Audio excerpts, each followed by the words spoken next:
Você já ouviu falar dos poetas malditos? Hoje nós vamos conhecer três grandes poetas franceses, que são o Baudelaire, o Rimbaud e o Mallarmé, e a gente vai entender também por que afinal eles ganharam esse título tão intrigante, tão misterioso, de poetas malditos. E para entender isso, a gente vai entender então quem eles são e como essas histórias se cruzam aí de formas muito inesperadas. Vamos lá! Quando nós falamos em poesia francesa moderna, principalmente, nós vamos pensar em três grandes nomes que se destacam, como alguns dos mais importantes de todos. E eles se destacam não só por uma importância literária, mas porque também eles foram figuras, assim, muito emblemáticas e muito polêmicas, inclusive. E por esses e outros motivos, receberam esse título, então, de poetas malditos, que a gente vai descobrir hoje, Então a gente vai falar um pouquinho sobre cada um deles, assim, para entender um pouco da história, da biografia, por que eles tiveram vidas tão conturbadas e o que isso tem a ver com esse título aí tão polêmico, famoso e intrigante ao mesmo tempo. Nós vamos começar com, talvez, o mais importante deles, aquele que inaugura a poesia moderna na França, que é o Charles Baudelaire. Então a gente vai pensar no Baudelaire como uma figura misteriosa, e fascinante da poesia francesa, que nasceu em Paris, então era um autêntico parisiense, numa família de classe média alta, não tinha aí todos os recursos, mas também não era da classe mais pobre,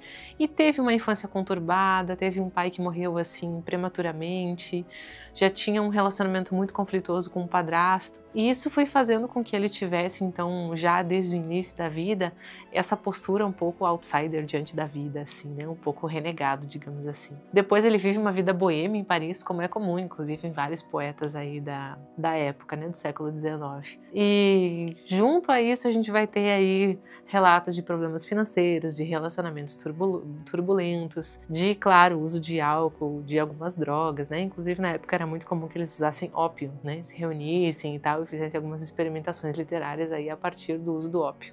Enfim, a análise da história aí que nos conta algumas curiosidades das aventuras do Baudelaire. E o que acontece então é que ele é essa figura central nos círculos literários e artísticos da época, Ele é realmente um poeta que depois vai acabar inspirando muitos outros poetas que vêm depois dele ou que são contemporâneos. E ele, inclusive, era muito amigo de um pintor aí famoso, que é o Eugène Delacroix.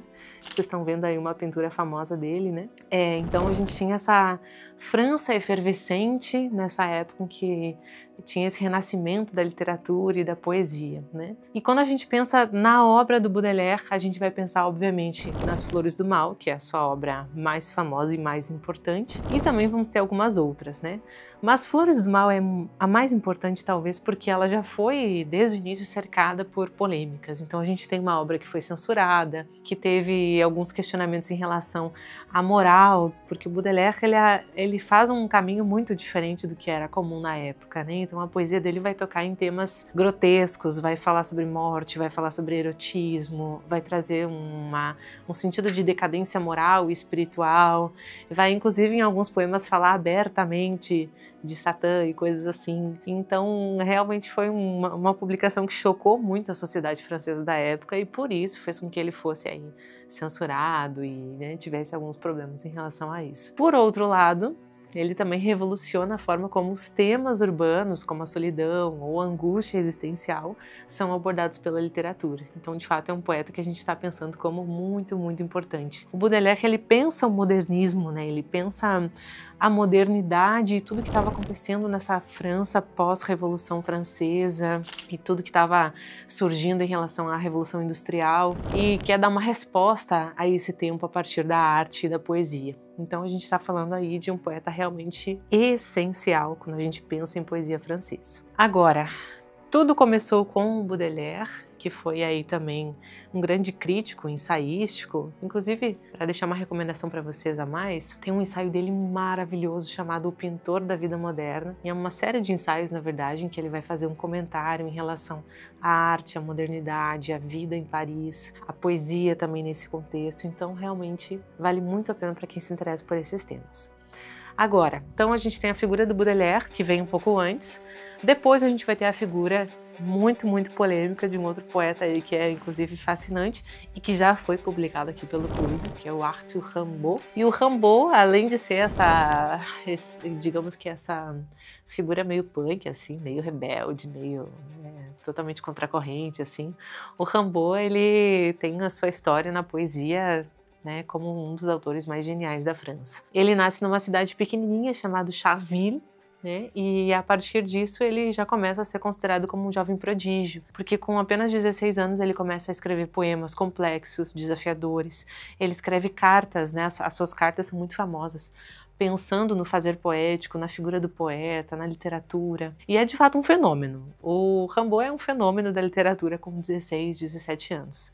Com 17, ele já está em Paris, né? Ele conhece um outro poeta chamado Paul Verlaine, que era um pouco mais velho, e aí começa uma grande história aí, polêmica, que também entrou para esses anais da história aí de polêmicas francesas, que é a relação que ele estabelece com Verlaine, uma relação amorosa, e que depois vai culminar em brigas apoteóticas em um episódio muito violento, né, que o Verlaine fica fora de si e atira no Rimbaud, né? E aí o Rimbaud, enfim, não acontece quase nada com ele, mas o Verlaine termina preso por causa disso. Então é uma situação aí que, em geral, desperta bastante curiosidade, né, em relação à história dos dois. Agora, o que é interessante no Rimbaud é que ele tem uma carreira, assim, poética meteórica, mas também muito curta, né? Ele é uma explosão, assim, na carreira literária da França.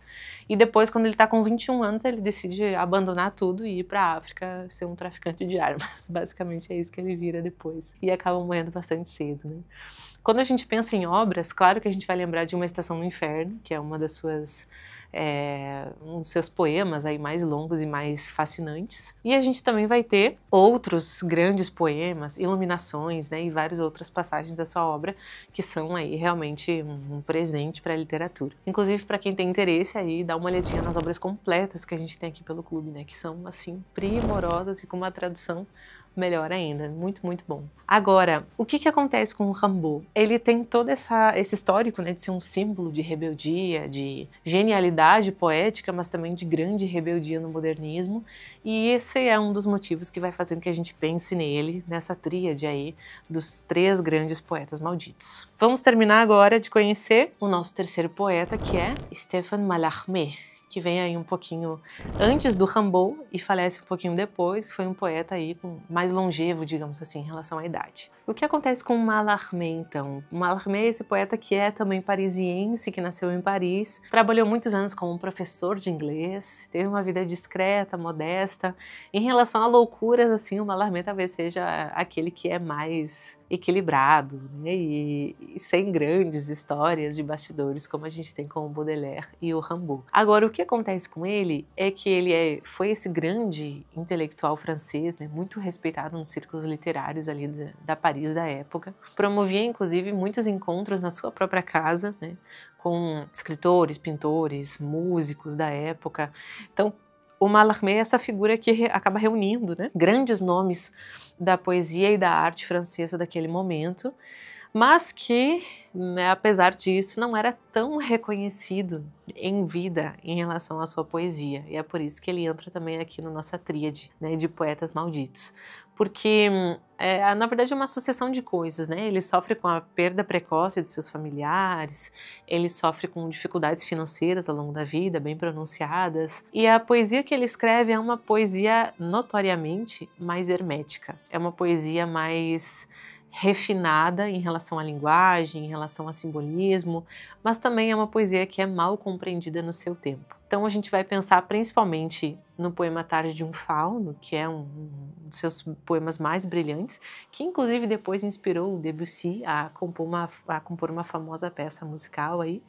Então você também depois pode pesquisar sobre isso. E o outro genial, assim, que é o que eu mais gosto do Mallarmé, que é um lance de dados jamais abolirá o acaso, que é realmente uma revolução, assim, na forma como, inclusive, o texto era colocado na página, porque o Mallarmé ele inaugura, assim, uma experimentação, inclusive, na posição das palavras na página, né? O livro, ele é todo composto de uma posição, assim, é genial, o Mallarmé é genial.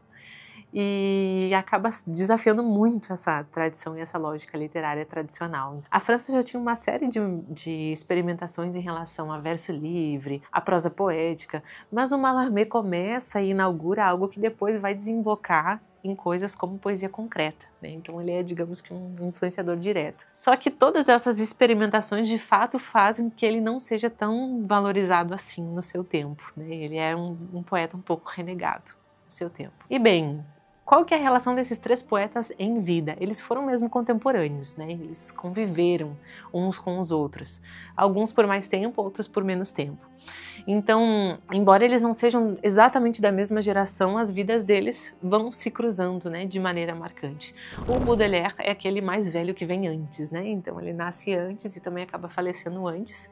E ele é essa grande inspiração que vai afetar diretamente a poesia do Mallarmé, do Rimbaud e do Verlaine, né? Aquele que a gente falou ali sobre o Rimbaud também.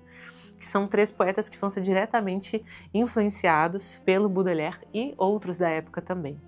A gente tem o Rimbaud e o Verlaine com essa amizade e romance turbulento e intenso que aconteceu entre eles. O Mallarmé também tinha um contato muito próximo com o Verlaine, né, e uma grandíssima admiração pelo Baudelaire. Ele, inclusive, considerava o Baudelaire como um mestre para ele da poesia. E apesar deles terem essa diferença de idade e de geração, de certa forma, eles compartilhavam essas ideias de uma poesia inovadora, de uma postura provocadora, né?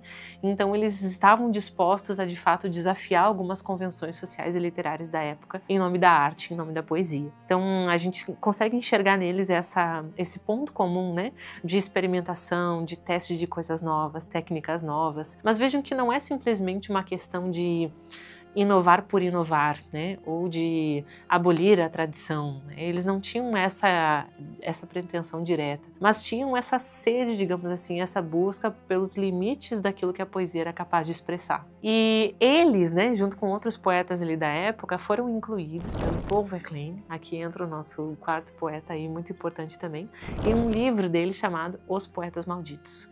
É aí onde esse termo vai surgir, né, vai nascer. Os Poetas Malditos é essa obra do Verlaine de 1884 e ele vai fazer uma série de ensaios sobre poetas aí que eram considerados na época marginalizados, incompreendidos pela sociedade, inclusive incluindo muitas mulheres na lista dos poetas. Isso é um fato aí que é admirável, né? Porque na época as mulheres não tinham tanta expressão na poesia francesa e o Verlaine dá esse espaço, né? Então é muito interessante assim. E qual que foi o critério do Verlaine? Bom, basicamente poetas que foram pessoas com vidas conturbadas, que eram de certa forma incompreendidos por algum aspecto ou rejeitados pela sua poesia ser mais revolucionária, mais transgressora. Então, são esses poetas que marcaram a época por causa dessa forma de lidar com a poesia e com a vida, né, de uma maneira um pouco mais conturbada. Agora, pensando individualmente em cada um, o Baudelaire ele vai ganhar esse título principalmente por causa da censura que ele enfrenta com Flores do Mal, né? Então ele tem toda aquela história também que a gente já viu dele, mas ele ganha esse título por causa disso, né, principalmente. O Rimbaud, acho que dispensa apresentações do porquê que ele é considerado um poeta maldito, né, mas apesar de jovem e brilhante, a gente já viu que ele teve essa carreira literária, né, polêmica, rebelde, errante, enfim, né, toda essa questão aí que nós já vimos e que faz com que ele também seja um dos grandes incumbidos desse título. E o Mallarmé, que foi por esse motivo de ele ter sido inicialmente incompreendido pela crítica, né, pela recepção ali, os leitores da época da sua poesia. E a poesia dele só foi realmente conhecida e admirada depois da sua morte. Então ele é um poeta que passou por essa experiência tão comum a tantos literatos, pintores e artistas, né, de ser realmente reconhecido depois que já havia morrido. Então por esses motivos, basicamente, a gente pode pensar nesse título, né, o título dos poetas malditos, que vivem à margem das expectativas sociais, que são incompreendidos, né, que enfrentam essa rejeição, mas que são de fato ousados e originais naquilo que escreveram. E é muito interessante pensar que, embora eles tenham tido esses problemas que a gente percebeu, eles foram de fato poetas que transformaram em uma certa medida, essas maldições, né, entre aspas, em grandes contribuições para a literatura universal. Então, quando a gente pensa principalmente nesses três, a gente pensa em grandes marcos da poesia e nunca mais, depois deles, a poesia nunca mais foi a mesma, inclusive aqui no Brasil, né, porque nós fomos diretamente influenciados pela poesia francesa, desses três grandes poetas da França. Então, bem, compreender tudo isso nos ajuda também a compreender um pouco dessa relação que existe entre o fazer poético do Brasil em relação também à poesia francesa, que é tão fascinante. Espero que você tenha gostado de saber disso. Comenta aqui embaixo se você já conhecia os três, se você já leu, se você gosta de algum poema específico. Compartilha com a gente aí as tuas leituras e também pedidos para os próximos vídeos, que a gente vai também ficar muito felizes de atender. A gente se vê no próximo vídeo.